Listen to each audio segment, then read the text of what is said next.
Hello and welcome to our very first podcast episode of Better Living and Twinning. I'm Ashley Johnston. And I'm Natasha Parks. In our first episode, we're going to focus on fact or fiction. But before we do that, let's talk a little bit about where we come from.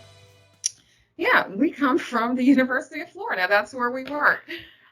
You might know University of Florida as Go Gators, yes. But to give you a little bit more background information, University of Florida is the land grant institution for the state of Florida. And Florida Agricultural and Mechanical University, known as FAMU, the Rattlers, is our sister institution. Our college at the University of Florida is the Institute of Food and Agricultural Sciences. You might hear people reference IFAS. That's what it stands for. And we have multiple disciplines. Ashley and I fall under Family, Youth, and Consumer Sciences department. And we focus on different things like nutrition, family resource management, food preservation, food safety, etc. We're considered faculty members under the Family and Consumer Science department. And we are FCS agents in Duval County. Wait, so we don't work in Gainesville at the college? No, we don't. We work right here in Duval County. In actuality, we have an Ashley and a Natasha in all 67 counties in the state of Florida. So instead of educating students, we educate the community at large. So a little bit about us, you want to tell them? Yeah, so we are, like Natasha said, we're faculty members, and our programming is based basically on the science of better living. We work under the same umbrella, so that's our FCS, our Family and Consumer Sciences. And we provide different sorts of programming, but you can trust the information that we're giving you is valid because we're backed by the university, which is based on science and behavior change and knowledge gained and all of that good stuff. So, Natasha, what's your focus? Yeah, I focus on personal financial management and food entrepreneurship and family resource management. And I'm under that same umbrella, but my focus is a little bit different. I'm looking at life skills and wellness topics, anything from diet and nutrition, physical activity, healthy recipes, and mindfulness. Awesome. So you might be asking yourself, why are we doing this podcast? So Ashley and I have the same birthday, the same blood type. We have similar ancestry amongst many other common threads. We are work twins. So that's the significance to our title right there, if you're wondering. Exactly. So we're twinning. So at your job or something, you might go to the water cooler and start talking. Ashley and I just walk into the hallway and start having a conversation. We are really passionate about what we do as agents of change in our specialization. We want to provide our audience with reputable, solid information to the topics you're interested in. And Ashley and I we talk about many things personally and professionally, so we kind of want to introduce you to our daily conversation. It's really about learning from each other. We want to change the world one person at a time based on the needs of the people. It isn't about doing things our way. We want to meet people where they are and help them get to where they need to go. Absolutely. So where a lot of people might have a work wife or a work husband, Natasha and I are work twins. Exactly. We're bringing you into our family. So the significance of today's topic is really the root of what our podcast is about. When do we get back to fact or fiction? So what does that mean? So we kind of learned the difference between fact or fiction in elementary school. Back in the day, during the first couple of days of school, where did we go? We went to the library. We actually learned the Dewey Decimal System. I mean, some of you all might not be able to relate to this, and I'm not even sure if they do it anymore. But do you remember doing that back in the day? Absolutely, that giant, almost like a chest of drawers with all the index cards. Exactly. And then after the Dewey Decimal System, we transitioned into the alphabetical system. Exactly. So once you pull out a card of the book you wanted to read, I know this is might be foreign to you, but you really get a book out of the library and you go to the section of the library categorized with fiction or nonfiction.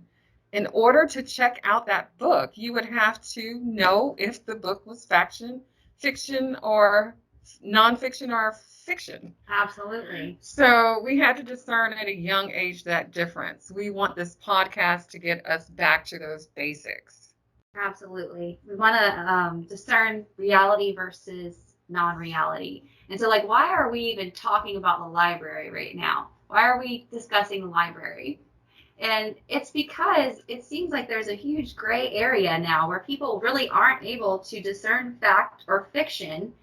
And it's because it's all on the information highway online. And you see things on Facebook and it sounds reputable and it sounds like it's a professional person maybe telling you something or sharing an article. And you take that as fact and you don't even go look to see where it came from. Right. I might tell you something about something I learned. And I remember you used to always tell me, I know it's true because I know you did your research and you made sure that it was fact, not fiction. Do you remember those conversations? Absolutely, yes. And we'll constantly share stuff like that. And then we drop the link every time. Right. So we can learn more. Exactly. So you can do your research. So as it relates to fact and fiction, which is our topic today, some people think that carbs are bad for you. Since that's your subject area, you want to tell us a little bit about that? I do. I think when it comes to nutrition, and I'm not a nutritionist, I'm not a dietitian, I am a nutrition educator. I have a nutrition education background in public health. Mm-hmm. But what I do know is that we have been made to demonize carbohydrates, and it's because it just is this ever popular ketogenic diet, drink ketones, be in ketosis. And I know that people listening have heard the word keto and they have some sort of idea what that means. And so basically it means, cutting out this entire food group, which our body depends on to make energy. And while that may work for some individuals, depending on your background and your own biochemistry, for a lot of us, it might not be the greatest choice. It might not be a lifestyle choice that we can sustain. And it does have solid roots. It was used to treat epilepsy, and I believe it's still being used to treat epilepsy in some cases. But I want people to think a little bit more deeply about where the information is coming from. Is it something you learned on Instagram or Facebook? Is it something your friend is doing? When really, should you ask your primary care doctor what's best for you? Or a registered dietitian. Absolutely. And a lot of people don't even know they have that resource at their fingertips. There are plenty of licensed and registered dietitians available, and most of them can go through your health insurance. And then we even have access to them right here at IFAS. Yeah, a lot of our colleagues in different counties, I can name probably about 3 off the top of my head, that has a licensed registered dietitian that can help you. So it's interesting how people just rely on what their friends tell them and not research it. So we're not going to say that we're for keto or against keto. We just want you to make sure that you're getting factual information. Absolutely. We're not for or against one diet over another. Correct. We just want you to do what is best for you and your body and know where to go to get that information. So that's kind of my spin on it for my topic area. Natasha, what about you? Yeah, there's a lot of myths out there about financials. I think the first one that comes to the top of my head is you should close your credit cards once they're paid off. Oh man, especially if that has an introductory offer. Let me wrap this sucker up and I'm going to pay it off and close it out, never see it again. Exactly. Onward and upward. So let me give you the fact of the matter.